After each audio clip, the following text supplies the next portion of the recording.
Okay guys, sagutin natin to. Kailangan ba ng malaking halaga sa pag-trade? Hindi naman.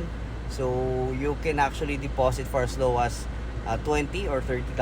Meron pa nga $10 with Vantage Market. So nandiyan yung link niyan sa bio ko. And pwede mo na siyang i-trade.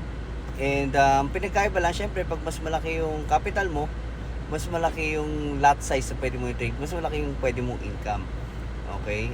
Pero syempre, since we are using leverage, kapag mas malaki yung lot size mo, malaki rin yung possible na loss mo.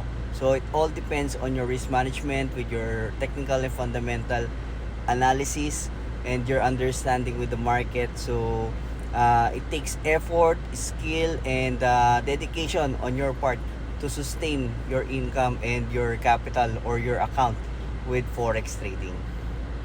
So by the way guys, I want to invite you sa Telegram community natin. Nandyan lang rin yung link niyan sa bio, and all other brokers na affiliate tayo, nandyan lang rin. So pwede kayo mamili and create an account with them. So see you there.